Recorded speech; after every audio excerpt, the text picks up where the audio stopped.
Prediksi Jakarta akan tenggelam. Seorang peneliti iklim lokal, Irfan Pulungan, khawatir suhu udara akan meningkat beberapa derajat dan permukaan laut akan terus bertambah tinggi hingga tahun-tahun setelahnya. Nah, hal tersebut jelas merupakan malapetaka bagi kota padat penduduk sekaligus pusat pemerintahan Indonesia ini. Dan dilansir dari New York Times, pemanasan global ternyata bukan satu-satunya penyebab di balik banjir besar yang menyerbu sebagian besar wilayah Jakarta pada tahun-tahun sebelumnya. Dan masalahnya, kota itu sendiri sedang menenggelamkan dirinya.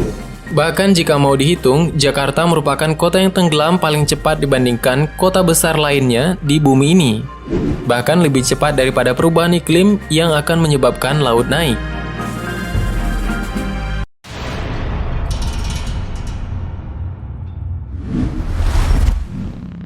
Ferris Mapplecroft merilis daftar 100 kota di dunia yang menghadapi risiko lingkungan terbesar. Dan sebanyak 99 kota diantaranya berada di Asia, sementara Eropa menjadi tuan rumah bagi 14 dari 20 kota teraman di dunia.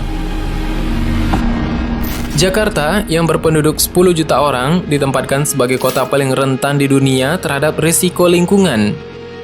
Naiknya permukaan laut dan penurunan tanah yang disebabkan menipisnya akuifer alami di bawah kota karena orang memompa air keluar dari tanah untuk minum dan mencuci menjadikan Jakarta sebagai kota yang diramalkan paling cepat tenggelam di dunia. Apalagi banjir yang kerap terjadi dan Jakarta diprediksi tenggelam pada tahun 2050 mendatang. Jakarta juga memiliki polusi udara karena pembangkit listrik tenaga batu bara di dekatnya. Dan menurut Yayat Supriyatna, mengatakan ramalan DKI Jakarta sebagai kota yang akan tenggelam bukan pertama kali dilakukan. Menurut dia, sudah banyak peneliti bahkan dari tanah air pun pernah merilisnya. Dia mengatakan sebetulnya ini sudah lama diramalkan. Bahkan kajian peneliti Indonesia pun sudah memperkirakan itu. Ada yang bilang 2045 dan ada juga yang mengatakan 2050 potensi kenaikan airnya sampai Monas dan sekitarnya, ujar pengamat tata kota tersebut. Prediksi Jakarta akan tenggelam dalam beberapa puluh tahun ke depan bukanlah isapan jempol belaka. Buktinya, ada sebuah masjid yang dulu berdiri kokoh di kawasan Muara Baru, Penjaringan, Jakarta Utara, menjadi saksi bisu bagaimana wilayah ibu kota Jakarta perlahan tenggelam akibat naiknya level air laut dan turunnya permukaan tanah. Masjid Wal Aduna ini berada Jakarta Utara, dan selama 12 tahun belakangan ini secara perlahan tenggelam dan kemudian menjadi bagian abadi dari laut di utara Jakarta tersebut.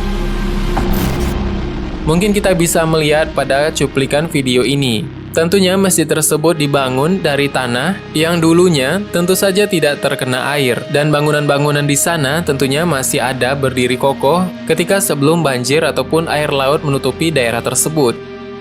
Dan hingga sekarang tentunya air laut itu tidak akan pernah mengering ataupun menyusut, tetapi malah sebaliknya.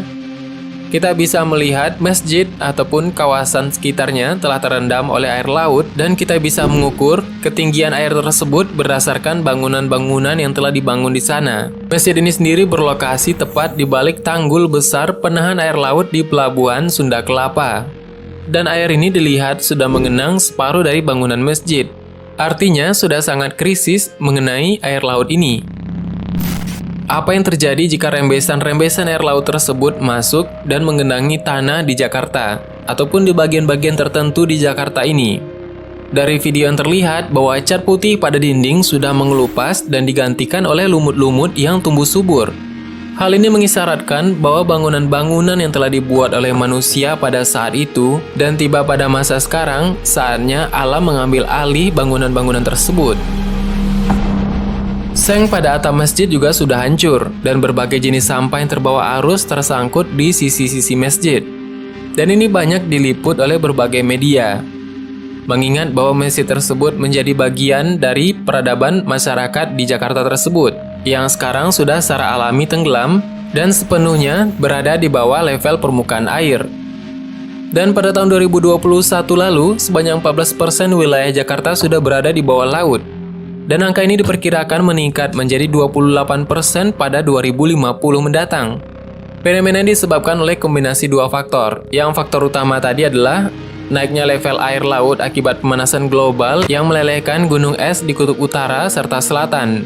Dan merujuk data satelit yang dikumpulkan oleh ITB selama 20 tahun, kenaikan permukaan air laut di perairan Indonesia diperkirakan sekitar 3-8 mm per tahun. Sementara itu, faktor kedua adalah turunnya permukaan tanah akibat eksploitasi air tanah secara berlebihan. Mengingat bahwa di Jakarta adalah kota padat penduduk, dan mereka membutuhkan air tentunya, dan ada juga galian ataupun sumur bor yang mengebor sampai kedalaman tertentu untuk menguras air yang berada di bawah tanah Jakarta tersebut. Sehingga ketika tanah tersebut kosong dan tidak lagi berisi air, maka dalam teorinya adalah tanah tersebut tentunya akan turun ke bawah. Seperti di Muara Baru, diperkirakan tanah tersebut sudah turun sejauh 1 meter. Sedangkan temuan Badan Riset dan Inovasi Nasional atau BRIN menaksir sekitar 115 pulau kecil di Indonesia terancam hilang ataupun tenggelam juga.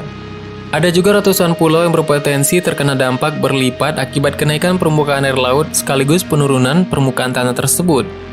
Data lainnya dari Lembaga Riset dan Advokasi Climate Central menunjukkan kenaikan air laut setinggi 1 meter saja akan menenggelamkan sebagian wilayah pantai utara Jawa. Tentunya hal tersebut bukan merupakan suatu candaan, dan ini adalah situasi yang sangat rumit dan bisa ditanggapi secara serius, karena kemiringan daratan di kawasan pesisir tersebut amat kecil, diperkirakan 0-20 derajat.